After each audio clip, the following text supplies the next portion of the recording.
Hello friends, good morning, good afternoon, good evening. जब भी आप ये वीडियो देख रहे हैं तो 3 क्लासेस हम लोगों ने ले ली है इंड AS 116 की। पहला क्लास में हम लोगों ने पढ़ा definition of a lease, scope of Ind AS 116, recognition exemptions, short term lease और लो वैल्यू आइटम्स में नहीं लगता है, और आइडेंटिफिकेशन ऑफ ए लीज कि किस केस में ये लीज कॉन्ट्रैक्ट बन पाएगा। सेकेंड क्लास में हम लोगों ने पढ़ा लेसी की अकाउंटिंग और ये इंड AS 116 का आने का रिक्वायरमेंट क्या हुआ, क्यों इंड AS 116 को लाया गया। थर्ड क्लास में हम लोगों ने पढ़ा कि लेसर के बुक्स में अकाउंटिंग कैसे करते हैं। तो मैंने बताया रिस्क और रिवॉर्ड्स ट्रांसफ़र हो जाना चाहिए। रिस्क और रिवॉर्ड्स अगर ट्रांसफ़र हो जाता है तो वो हम बोलेंगे फाइनेंस लीज है, और अगर रिस्क और रिवॉर्ड्स ट्रांसफ़र नहीं होता है तो हम लोग उसको फाइनेंस लीज नहीं बोलेंगे। बेसिकली मैंने बोला था फील आना चाहिए सेल कॉन्ट्रैक्ट का। ठीक है, चलिए अब हम लोग फोर्थ क्लास पढ़ रहे हैं। ये मोस्ट प्रोबेबली लास्ट क्लास होगी और इसमें हम लोग पढ़ेंगे जो सेकेंड टॉपिक था हमारा थर्ड क्लास का ही, लीज मॉडिफिकेशन। ये थोड़ा सा इंपॉर्टेंट कॉन्सेप्ट है और एग्जाम में बहुत ही ज़्यादा टेस्टेबल होने के चांसेस हैं, तो इसको ध्यान से सुनिएगा और समझिएगा। ठीक है, चलिए पहला लीज मॉडिफिकेशन होता क्या है। देखिए लीज मॉडिफिकेशन वो होता है जहां पे लीज का जो कॉन्ट्रैक्ट जो इनिशियल साइन हुआ था उसमें क्या होता है, टर्म्स एंड कंडीशंस होंगे वो चेंज हो जाते हैं या कुछ नए टर्म्स एंड कंडीशंस डाल दिए जाते हैं जो कि ओरिजिनल कॉन्ट्रैक्ट के पार्ट नहीं थे। ओरिजिनल कॉन्ट्रैक्ट के पार्ट नहीं थे। लीज मॉडिफिकेशन का मतलब लीज कॉन्ट्रैक्ट जो ओरिजिनल था उसके टर्म्स एंड कंडीशंस में कोई ऐसा चेंज आ जाना जो ओरिजिनल कॉन्ट्रैक्ट के टर्म का पार्ट नहीं था। तो आपने पूछा सर एग्जाम्पल देके बताइए। एग्जाम्पल क्या, मैं आपको डिटेल में बताता हूँ लीज मॉडिफिकेशन होती क्या है। देखिए लीज मॉडिफिकेशन मतलब टर्म्स एंड कंडीशंस। तो टर्म्स एंड कंडीशंस किस में चेंज हो सकते हैं, या तो स्कोप चेंज हो सकता है या कंसिडरेशन चेंज हो सकता है। ठीक है, स्कोप में भी दो चीज चेंज हो सकता है। ठीक है, स्कोप में भी दो चीज चेंज हो सकता है। पहला, लीज का टर्म चेंज हो सकता है या राइट ऑफ यूज, जितना राइट दिया हुआ है वो चेंज हो सकता है। ठीक है, मतलब राइट ऑफ यूज पहले बोला गया था 5000 स्क्वायर मीटर देंगे, अब चेंज करके बोल दिए या तो 4000 या 3000। ठीक है, या बढ़ा दिए या 6000, मतलब एरिया ज़्यादा, राइट ऑफ यूज ज़्यादा सेट कर दे दिए। पहले सपोज कीजिए 6 साल का था कॉन्ट्रैक्ट, अब उसको हम लोग बढ़ा के 7 साल कर सकते हैं या घटा के 5 साल कर सकते हैं। ये भी एक ये स्कोप हो गया। अगर स्कोप चेंज होगा तब भी बोलेंगे लीज मॉडिफिकेशन है। कंसिडरेशन, सपोज के लिए पहले बोले थे हम लोग 1 लाख रुपीस पर एनम देंगे, अब उसको बढ़ा के बोल देंगे मेरे को 1.5 लाख पर एनम दीजिए, या घटा के बोल देंगे हम 0.5 लाख पर एनम लेंगे, तो ये भी मेरा लीज मॉडिफिकेशन होगा। अच्छा, ये लीज मॉडिफिकेशन होगा। तो मतलब आपके लीज के कॉन्ट्रैक्ट में क्या क्या चीज हो सकता है। एक लीज टर्म है, एक टर्म कंडीशन का पार्ट, दूसरा राइट ऑफ यूज है लीज टर्म्स एंड कंडीशंस का पार्ट, और कंसिडरेशन है। आपको अगेन इसको समझने के लिए डेफिनेशन में जाना जरूरी है। डेफिनेशन देखिए, डेफिनेशन क्या बोला, कॉन्ट्रैक्ट। कॉन्ट्रैक्ट में ही चेंज होना है तो क्या चेंज हो सकता है, या राइट ऑफ यूज चेंज हो सकता है, आइडेंटिफाइड असेट, इसको स्कोप बोलते हैं हम लोग, right of use of identified asset, agreed period of time lease term change हो सकता है, या कंसिडरेशन चेंज हो सकता है। ठीक है, इसको बोलेंगे हम लोग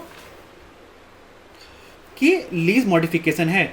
सर हमने ये समझ लिए कि लीज मॉडिफिकेशन होता क्या है, बट हम ये कैसे समझें कि लीज मॉडिफिकेशन अगर जब हो जाएगा तो उसकी अकाउंटिंग कैसे करें, और लीज मॉडिफिकेशन कब होता है।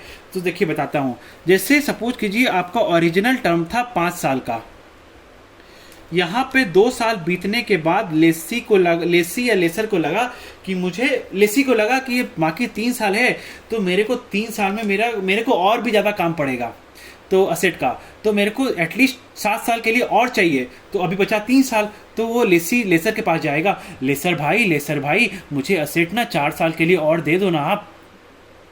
तो लेसर सोचेगा दूँ नहीं दूँ, फिर दोनों डिस्कस करेंगे, डिस्कस करके 4 साल नहीं, चलो 3 साल और, तो उसको 3 साल और एक्सटेंड करा देगा। ये हो गया 8 ईयर्स, यानी यहाँ पे उसको 6 साल के लिए कॉन्ट्रैक्ट और मिल गया। एडिशनल कितना हुआ? 3 साल के लिए। ये हो गया आपका एक लीज मॉडिफिकेशन। ठीक है, मतलब in during the lease term कोई भी चेंजेस होते हैं कॉन्ट्रैक्ट में जो ओरिजिनल कॉन्ट्रैक्ट का पार्ट नहीं था, उसको हम लोग बोलेंगे लीज मॉडिफिकेशन। ठीक है, या दूसरा एग्जांपल लेते हैं, जैसे मैंने बताया ओरिजिनल कॉन्ट्रैक्ट में 5000 स्क्वायर फीट हमने दिया था लीज पे, बट उसके बाद बोला यहीं पे 2 इयर्स बीतने के बाद लेसी गया लेसर के पास, भाई मेरा तो उतना यूज नहीं है, तुम उसको 5000 के बदले मेरे को 3000 ही दे दो, 2000 वापस ले लो तुम, मेरे को दरकार ही नहीं है उतना का। तो लेसर बोला ये तो मेरा लॉस हो जाएगा यहाँ पे, तो फिर वो लीज पेमेंट्स को गिराएगा, बट हो सकता है कम गिराएगा, वो डिपेंड करेगा कितना लीज पेमेंट्स को गिराएगा नहीं गिराएगा, वो डिपेंड करेगा, वो हम लोग समझेंगे चीज़ को, उसकी अकाउंटिंग कैसे होती है वो उसमें समझेंगे हम लोग। ठीक है, तो ये सब चीज़ को बोलते हैं lease modifications. Again I am emphasizing कि लीज कॉन्ट्रैक्ट के टर्म्स में चेंज होता है during lease term and the change is not the part of the original contract, तो हम लोग बोलेंगे कि वो लीज मॉडिफिकेशन है। तो अब अकाउंटिंग कैसे करेंगे? तो अकाउंटिंग के लिए इंड एस ने बोला कि लीज मॉडिफिकेशन को तुम 3 पार्ट में डिवाइड कर दो। कैसे? बताता हूं। Lease modification,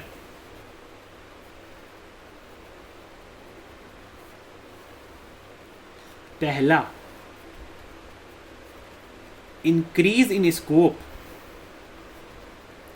increase in scope का मतलब क्या हुआ बताऊंगा। दूसरा डिक्रीज इन स्कोप। तीसरा अदर्स।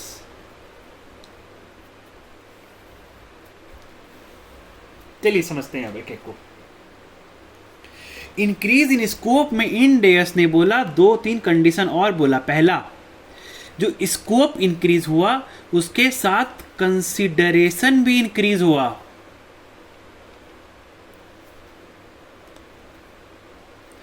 और जो कंसिडरेशन इंक्रीज हुआ that is commensurate with increase in scope। मतलब सपोज कीजिए एग्जाम्पल के थ्रू आपको पहला था 5000 स्क्वायर फीट का कॉन्ट्रैक्ट और उसको हम लोगों ने चेंज करके कर दिया 7500 स्क्वायर फीट का कॉन्ट्रैक्ट। और पहले हम लोग देते थे lease rent 2 lakh rupees per annum का, तो ये हो गया चेंज होके 3 लाख रुपीस पर एनम। मतलब कितना से इंक्रीज किया ये बताइए आप? 1.5 टाइम्स इंक्रीज किया, राइट? ये भी 1.5 टाइम्स इंक्रीज हो गया। मतलब the growth, the in percentage increase in the scope will be equals to the percentage increase in the consideration। मतलब मैच कमेंसरेट का मतलब होता है मैच करना चाहिए। The increase in consideration should match with the increase in scope. एक और बात कही इंडेस ने, जो इस कंसिडरेशन जो है जो इंक्रीज हुआ है that represent the stand alone price. Sir ये स्टैंड अलोन प्राइस क्या होता है? मतलब यहां पे आपने एक्स्ट्रा कितना लिया? 2500 स्क्वायर फीट, राइट? और एक्स्ट्रा कितना दिया? 1 लाख। तो मतलब अगर आप मार्केट में 2500 स्क्वायर फीट लेने जाएंगे तो आपको 1 लाख में मिल रहा है कि नहीं? मतलब स्टैंड अलोन उसका इंक्रीज का प्राइस चेक करो मार्केट से, अगर वो होगा तो ही।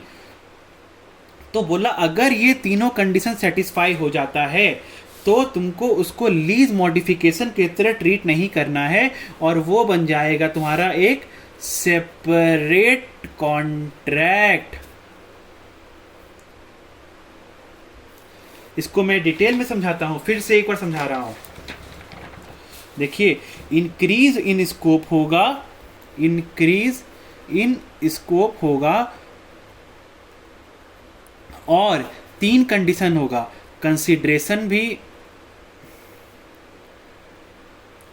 इंक्रीज कर रहा है, और जो इंक्रीज कर रहा है that is commensurate with increase in scope, और consideration represents standalone price। अगर ये तीनों कंडीशन सेटिस्फाई हो जाता है तो इंड एस बोल रहा है ये आपका एक सेपरेट कॉन्ट्रैक्ट हो जाएगा।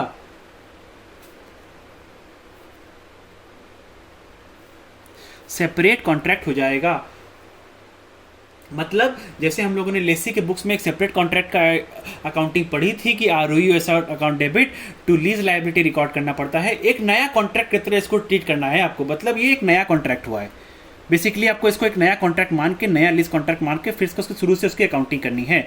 ये अगर तीनों कंडीशन सेटिस्फाई, स्कोप इंक्रीज होगा तो चेक करो इन कंसिडरेशन भी इंक्रीज हुआ है या नहीं हुआ है। कंसिडरेशन इंक्रीज हुआ है तो कंसिडरेशन उसी परसेंटेज से इंक्रीज हुआ है जिस परसेंटेज से ग्रोथ इंक्रीज हुआ है, और जितना ग्रोथ स्कोप जितना बढ़ा है उसका मार्केट में प्राइस कितना था और उतना ही प्राइस से मेरा कंसिडरेशन इंक्रीज हुआ है या नहीं हुआ है। स्टैंड अलोन प्राइस मतलब जितना ग्रोथ हुआ है उसका स्टैंड अलोन मार्केट में क्या प्राइस था। लॉजिकली भी सही है ना। अब मतलब ये हो रहा है कि आप नया पार्ट लीज पे ले रहे हैं, इसका मतलब यही हो गया, क्योंकि सब चीज़ तो अपना नया ही है ना, नया एरिया दिया, मतलब कोई पुराने कॉन्ट्रैक्ट का इस कॉन्ट्रैक्ट पे कोई बेनिफिट नहीं मिला तो उसको, इसलिए उसको मॉडिफिकेशन नहीं बोलेंगे, इसको बोलेंगे कि नया कॉन्ट्रैक्ट है।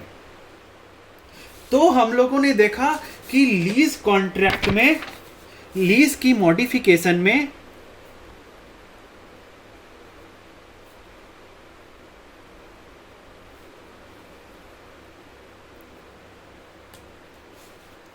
पहला था इंक्रीज इन स्कोप, जिसका कंसिडरेशन भी इंक्रीज हो रहा है और मैच कर रहा है स्कोप से इंक्रीज से, और स्टैंड अलोन प्राइस भी रिप्रेजेंट कर रहा है। अगर ऐसा केस होगा तो वो हो जाएगा सेपरेट कॉन्ट्रैक्ट, ये लीज मॉडिफिकेशन नहीं बनेगा। अब मैंने दूसरा बोला था डिक्रीज इन स्कोप, और तीसरा बोला था अदर्स। इसमें कैसे करेंगे वो समझते हैं। हाँ, तो डिक्रीज इन स्कोप और अदर्स, इसकी अकाउंटिंग कैसे होती है पहले मैं वो बता देता हूं और फिर एग्जाम्पल के थ्रू आपको एक्सप्लेन कर दूंगा। तो डिक्रीज इन स्कोप जब भी होगा तो इंड एस बोलता है आप अपने लायबिलिटी को रीमेजर कीजिए, remeasure lease liability and reduce ROU asset proportionately, और डिफरेंस जो भी होगा उसको statement of profit and loss में भेज दीजिए। ठीक है, क्या है समझेंगे इसको एग्जांपल के थ्रू। अदर्स कोई भी चेंज होगा, मतलब अगर इंक्रीज इन स्कोप होगा, इंक्रीज इन स्कोप वाला जो समझाता, और अगर ये सब कंडीशन नहीं मिलते हैं तो वो भी इसी केस में फिर फॉल कर जाएगा, अदर्स केस में। ठीक है, तो इसमें फिर बोला रीमेजर लीज लायबिलिटी,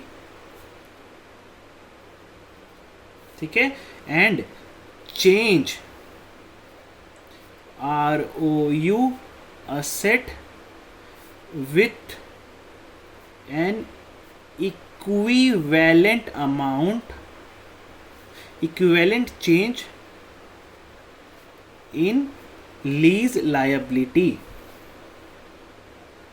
मतलब क्या बोल रहा है इसमें, बोला जब स्कोप डिक्रीज होगा, देखिए एक बात समझिए यहाँ पे, जब scope of the contract decrease होगा तो उससे लेसी को लॉस हो रहा है, क्योंकि ये एज्यूम स्टैंडर्ड सेटर बोलता है यहाँ पे, स्टैंडर्ड सेटर का ये मानना है यहाँ पे कि जब स्कोप डिक्रीज हो रहा है तो जितना भी पार्ट स्कोप डिक्रीज हुआ है वो अज्यूम किया जाता है कि वो पार्ट टर्मिनेट हुआ है कॉन्ट्रैक्ट का। तो और जो भी टर्मिनेशन से जो भी लॉस होता है उसको रिकॉग्नाइज, लॉस या गेन जो भी होता है उसको रिकॉग्नाइज करना पड़ता है। तो बोला आप अपने लायबिलिटी को रीमेजर कीजिए जिस दिन मॉडिफाई हो रहा है कॉन्ट्रैक्ट, और अपने ROU असेट को प्रपोर्शनेटली डिक्रीज कर दीजिए। मतलब सपोज कीजिए अगर जिस दिन मॉडिफाई हो रहा है उस दिन ROU एसेट आपका बचा हुआ है 10 लाख रुपया का, और 75% डिक्रीज हुआ है स्कोप मेरा, ठीक है, 75% डिक्रीज स्कोप इज 75%, तो उसको ROU से डिक्रीज होकर कितना बच जाएगा, 7.5 लाख, 75% बचेगा, ठीक है। इसको भी डिक्रीज कीजिए, तो अब ये मतलब ये भी कुछ अमाउंट से डिक्रीज होगा, ये भी कुछ अमाउंट से डिक्रीज होगा, तो उसके बाद जो भी लॉस या गेन होगा उसको statement of profit and loss में भेज दीजिए, ठीक है। अदर्स में क्या होगा, स्कोप इंक्रीज हो रहा है या मेरा कंसिडरेशन चेंज हो रहा है, मतलब लीज लाइबिलिटी, लीज का पेमेंट्स बढ़ रहा है या घट रहा है, तो ठीक है, ये सब केसेस में बोला लाइबिलिटी को रीमेजर कर लीजिए। और क्योंकि इसमें कोई कॉन्ट्रैक्ट टर्मिनेट होने की कोई बात ही नहीं हो रही है, तो इस केस में आपको देखना पड़ेगा कि जितना लीज लाइबिलिटी को जिस अमाउंट से हमने चेंज किया है आफ्टर रीमेजरिंग इट, सेम अमाउंट से ROU असेट को भी घटा दीजिए या बढ़ा दीजिए, चेंज करना है बेसिकली, ठीक है। तो इसमें SPL की कोई बात ही नहीं होगी। चलिए इसको एक एग्जाम्पल के थ्रू समझते हैं। हाँ, तो समझते हैं, चलिए। तो कमेंसमेंट डेट, जिस दिन से हमारा लीज का अकाउंटिंग स्टार्ट होता है, डिक्रीज इन स्कोप का एग्जांपल पढ़ रहे हैं हम लोग, ठीक है। जिस दिन से लीज का कमेंसमेंट हुआ, जिस दिन हम लोग अकाउंट किए थे, तो हम लोग अकाउंट किए थे लीज लायबिलिटी 10 रुपया और ROU एसेट हम लोग रिकॉग्नाइज किए 10 रुपया, सब कुछ कीजिए, ठीक है। और ये कॉन्ट्रैक्ट था 5000 स्क्वायर फीट का, ठीक है। आफ्टर 3 साल बीतने के बाद लेसी को लगा कि मुझे 5000 स्क्वायर फीट की रिक्वायरमेंट नहीं है, मुझे सिर्फ अब 2500 स्क्वायर फीट की रिक्वायरमेंट है। तो वो गया लेसर के पास, लेसर भाई आप मेरा जो है 2500 का कॉन्ट्रैक्ट टर्मिनेट कर दो, मेरा सिर्फ इतना होगा, मेरा स्कोप डिक्रीज कर दो कॉन्ट्रैक्ट का। तो इस दिन इसका लीज लायबिलिटी अमोर्टाइज होके बचा था 5 रुपया, और ROU एसेट जिसे 10 रुपया था, 5 साल का था, तो 2 रुपया डिप्रिसिएट हुआ, बचा यहाँ पे कितना 8 रुपया, 2 रुपये डिप्रिसिएट हुआ, यहाँ बचा कितना 6 रुपया, 2 रुपये डिप्रिसिएट हुआ, बचा कितना यहाँ पे 4 रुपया। तो यहाँ पे एग्जिस्टिंग था 4 रुपया, ठीक है। तो अब लीज लाए यहाँ पे ये एग्जिस्टिंग अमाउंट इतना था मेरा लीज लायबिलिटी और ROU एसेट का। तो अब यहाँ पे लीज मॉडिफाई हो गया इतना का, तो इसका अगर सब ये बात समझना होगा आपको कि अगर स्कोप चेंज हुआ है तो मेरा कंसिडरेशन भी चेंज हुआ होगा, राइट। तो कंसिडरेशन चेंज हुआ होगा तो फ्यूचर में सपोज कीजिए अगर यहाँ पे 1 लाख रुपया दे रहा था, 1 लाख रुपया देना था, और इसकी 1 लाख और 2 लाख का यहाँ पे प्रेजेंट वैल्यू इतना आने वाला था, ठीक है। ये एग्जाम्पल है, आप इसे फिगर्स में मैच करने में मत जाइएगा टेक्निकलिटीज़ में, ठीक है। तो ये था सब, ठीक है। उसके अब यहाँ पे क्या हो रहा है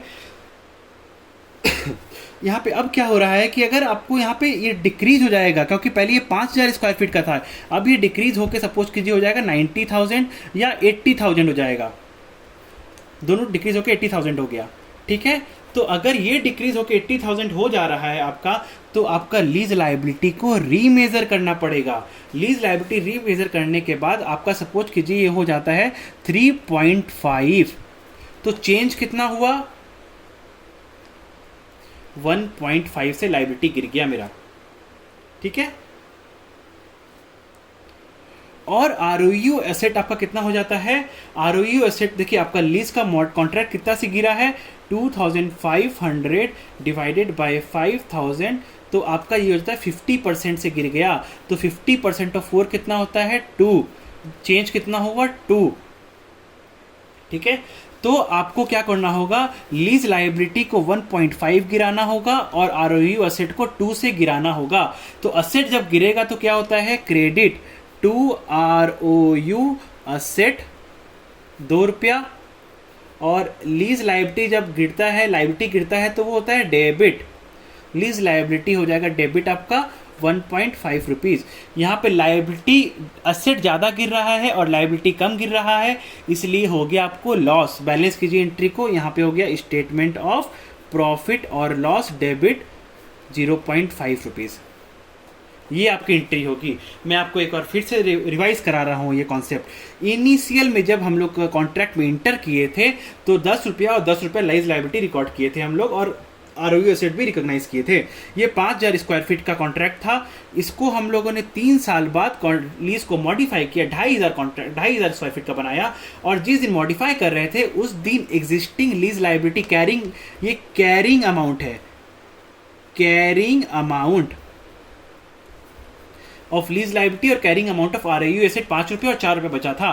तो उसको अब देखिए लीज का स्कोप गिरा है तो कंसीडरेशन भी गिरेगा, तो कंसीडरेशन गिरेगा तो आपको लीज लायबिलिटी को रीमेजर करके इतना आया तो अब लीज लायबिलिटी में चेंज कितना हुआ 1.5 से। आरओयू एसेट को हम लोगों ने क्या बोला था, देखिए डिक्रीज इन स्कोप होगा तो रीमेजर करना होगा लीज लायबिलिटी को और रिड्यूस करना होगा आरओयू एसेट को प्रोपोर्शनेटली। तो इसलिए कितना डिक्रीज हुआ 50% हुआ स्कोप, तो आरओयू एसेट को भी 50% डिक्रीज कर दीजिए। तो 2 रुपये डिक्रीज हुआ, एसेट को मैंने 2 रुपये डिक्रीज करा दिया, लायबिलिटी को मैंने 1.5 रुपये से डिक्रीज करा दिया, जो भी डिफरेंस हुआ उसको हम मैंने P&L में भेज दिया। ये हो गया आपका डिक्रीज इन स्कोप। चलिए हम लोग एग्जाम्पल लेंगे अब एक अदर्स का, कि अदर और भी कोई मॉडिफिकेशन होगा तो कैसे चेंज उसको करेंगे हम लोग अकाउंट फॉर।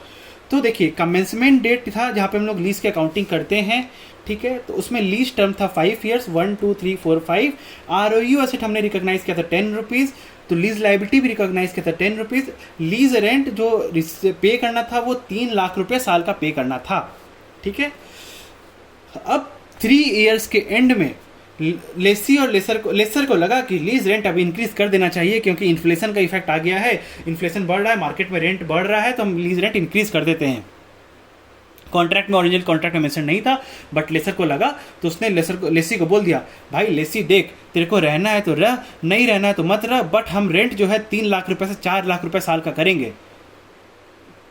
तो लेसी के पास तो कोई ऑप्शन था नहीं, तो लेसी बोला ठीक है भाई ले लेना तुम उतना। तो अब यहाँ पे हो गया लीज रेंट उसका इंक्रीज क्योंकि 4 लाख रुपए पर एनम देना होगा। जिस दिन ये हुआ उसी दिन carrying amount of lease liability था मेरा 5 रुपया और आरओयू एसेट का वैल्यू था मेरा 4 रुपया। 4 रुपया कैसे, 10 रुपया था, 5 साल में अमोर्टाइज करना था उसको, तो 2 रुपये यहाँ पे गया तो बचा 8 रुपया, यहाँ बचा 6 रुपया, यहाँ बचा 4 रुपया, डिप्रिसिएट हो गया मेरा, ठीक है। अब इस केस में यहाँ पे उसको देना पड़ेगा 4 लाख, ठीक है।